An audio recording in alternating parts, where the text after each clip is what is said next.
It is a great privilege to be here tonight with you and your family, Ambassador Kennedy. Thank you, Jack, for that kind introduction, and thank you as well to the JFK Library Foundation and the committee members for this honor.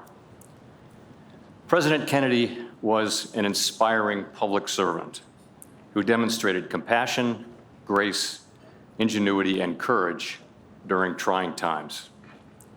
He was also a towering figure in my early life, as for many of us. In November 1963, I was a fifth grader at Blessed Sacrament School in Washington, D.C. That terrible afternoon, our teachers were suddenly called to the principal's office, only to return in tears. I remember that moment very clearly and the dark days that followed. They made an indelible impression on me. And looking back, that was really the time when I first felt the pull of public service. 62 years on, it is worth remembering how fortunate we are to be Americans today and to enjoy the fruits of 250 years of progress toward the founders' timeless ideal that all of us are created equal. We inherit and hold in trust a nation built on the promise of freedom. We are blessed by the courage of previous generations who worked, sacrificed, and dreamed so that we could live in the strongest, most prosperous nation in the world. The United States has long been the leader of the world's freedom-seeking people, the indispensable nation. Other countries know us as a nation built on integrity, and that integrity must be maintained. President Kennedy upheld that tradition and resisted the expansion of authoritarianism, which is the antithesis of American values. He embraced and worked to strengthen the system of international and economic and security arrangements that has now been in place for some 80 years, arrangements that have supported democracy and freedom and served the United States and the world extremely well. Here at home, our great public and private institutions are the foundation and the embodiment of our democracy. Our universities and research institutions are a critical national resource and the envy of the world. The same is true of our Constitution, our legislative bodies, and our court system. The Federal Reserve is just one of many such public institutions. Since our founding in 1913, the Fed's role has been to provide economic and financial stability. We use our monetary policy tools to promote maximum employment and stable prices. We regulate and supervise banks. We operate critical parts of the payment system, and we use our powerful liquidity tools as a first responder in times of financial crisis. Over the past 20 years, we have been called upon to forcefully deploy those emergency tools in two world historical crises that pushed the financial system and the economy to the point of failure: the global financial crisis and the COVID-19 pandemic. While these twin crises created great hardship for families and businesses, the U.S. economy performed by far the best of any comparable economy through those difficult years. Many in the private and public sectors played a hand in achieving that outcome. I would like to single out the work in both crises of the career staff at the Fed, a truly extraordinary group of committed public servants who serve all Americans. Serving alongside them for the past 14 years has been a great honor.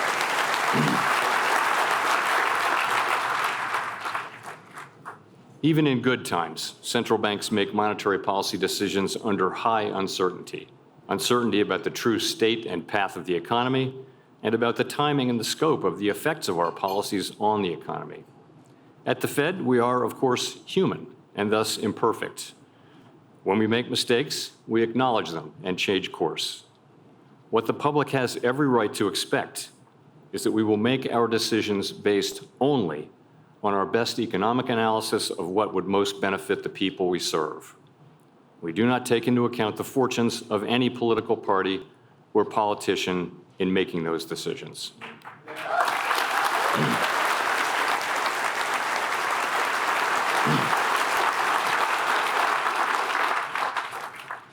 Like so many other institutions, the Fed has been undergoing a stress test. Congress wisely chose to insulate monetary policy decisions from political pressure. All other advanced economy nations have done the same. Our federated structure is a bit complex, with reserve banks and the board and all that, but the legal protections that support the non-political conduct of monetary policy are straightforward. Fed governors and reserve bank presidents hold office with legal protection against removal. We serve long terms unrelated to the four-year presidential election cycle.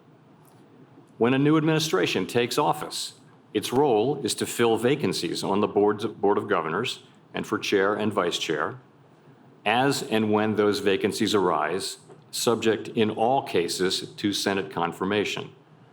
Administrations play no role in the selection or oversight of the 12 Reserve Bank presidents.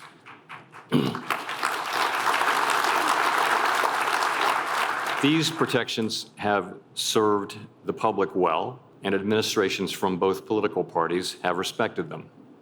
If any administration finds a way to remove Fed officials over policy differences, then future administrations will do so as well. The public would lose faith that the central bank will make decisions based only on what's best for all Americans. The Fed's credibility would be lost. That credibility enables the Fed to support a strong and stable economy for the benefit of American families and businesses. Credibility has been built and sustained over many decades, and we have a duty to safeguard that priceless asset for our fellow citizens and for generations to come.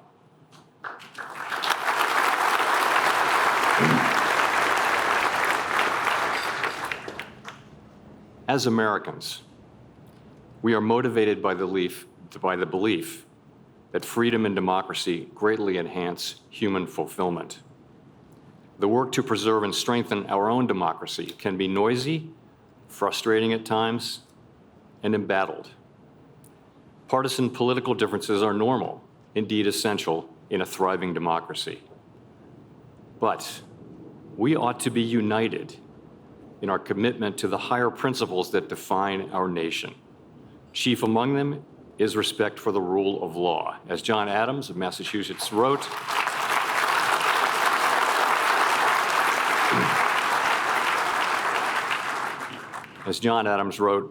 ours is a government of laws, not of men. Our public institutions carry us forward through change. These institutions embody our commitment to freedom, democracy, and service of the public good. The philosopher Edmund Burke warned that democratic institutions take much time, effort, and patience to build, but can be torn down all too quickly. It is essential that we preserve what is good in our institutions, even as we strive to improve them. While we will have political differences, at the end of the day, we all love this wonderful country and want what is best for it and for all of our fellow Americans. And I'll close, as others have, with a line from President Kennedy's amazing January 20, 1961 inaugural address, the famous words, "Ask not what your country can do for you, ask what you can do for your country." Thank you.